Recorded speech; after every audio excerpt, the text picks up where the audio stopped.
Alright, we're going to make some chocolate macaroons. I've got my pan. It's about a 3-liter saucepan. I've got a mixture of rolled oats and flaked barley. The original recipe called for 2.5 cups of rolled oats and a cup of coconut. I don't have coconut and I don't really want to use it, so I'm putting in flaked barley instead. Works out well that way.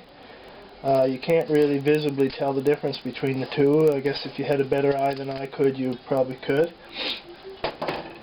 2 cups of sugar. I tried a batch with less sugar just to reduce the sugar, and they didn't set up properly. They got to be stored in the fridge that way. They stay gooey.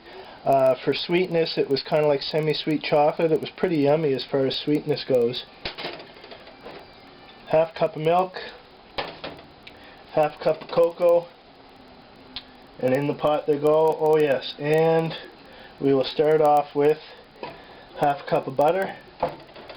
Turn the stove on high.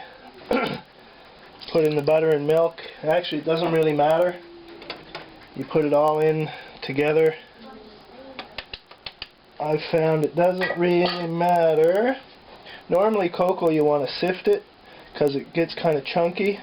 But given that we're going to be boiling this and we're going to be going at it with a whisk, we don't really need to sift it, I've found. Works just fine without sifting. So we stick all of that stuff in there. You got a whisk. That's what we're going to whisk it with, is a whisk. Now a proper whisk has a round handle. A lot of people buy these whisks with the grip on them, the hand grip. That's crap. Don't buy that. You know why? Because a proper whisk has a round handle for a reason. Not only do you whisk this way, but if you want to do high-speed whisking, you stick it in your pan and you roll it between your palms like this, and that gives you your high-speed whisking. So just a little tip on a whisk there. So we've got the stove on high. We're going to bring this to a boil. As soon as it comes to the boil, we will reduce the heat to about half and let it boil for about 3 minutes. So I will come back to you when it's started to boil. So I'll just show you a little bit here. Whoops, my camera's going funny. So I'm just it's not boiling yet. I'm just showing you mixing it up here. A little bit difficult to do with one hand, especially since the camera is still attached to the tripod like this that I have it now.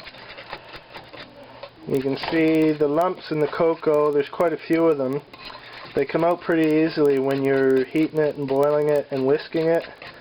So that, as I mentioned, negates the need to sift it. There's my big hunk of butter still in the middle. It's not really warming up much yet at this point. And that's about it. I'll be back in a moment. I'll just show you some high-speed whisking here. Woo! That's the way you're supposed to use a whisk.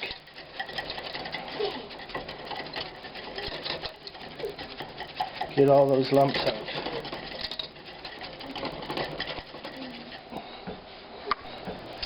Alright, it is just about to come to the boil here. I'll give it a little. There, you can see it's just starting to boil. And once it starts getting going good, I will start my 3-minute timer. Just coming to a boil nicely there. And right about there, I will just reduce my heat to half and start my timer. And for the whole 3 minutes, pretty much, I'm just going to keep it moving like this. You can see it's really boiling well, and I'm just going to keep it moving for the whole 3 minutes.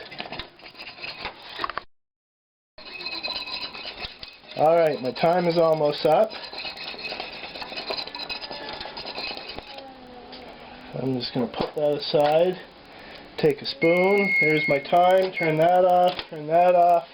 And now I'm just going to use my spoon to mix this up.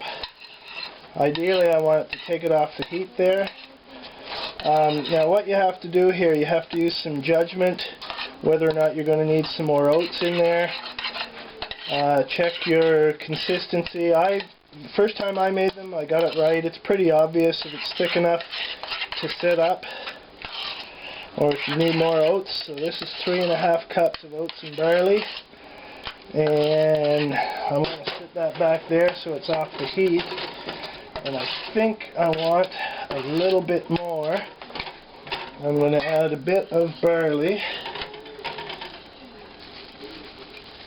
Okay, I know I'm not showing you very well what that looks like.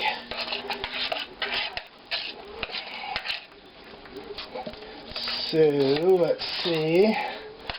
It's starting to get nice and thick. So that was pretty close. The 3½ cups was very close. Look at that.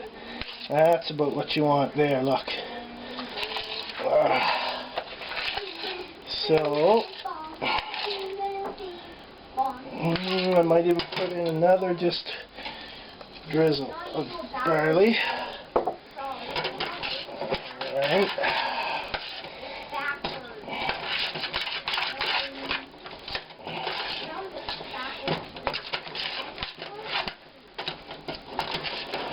Now, when it's ready to roll, you basically just take 2 spoons. You see here I've got a baking sheet with Silpad on it. You can use parchment paper. I think even wax paper would probably work just fine. Or probably even just fine right on the baking sheet if you don't mind cleaning it.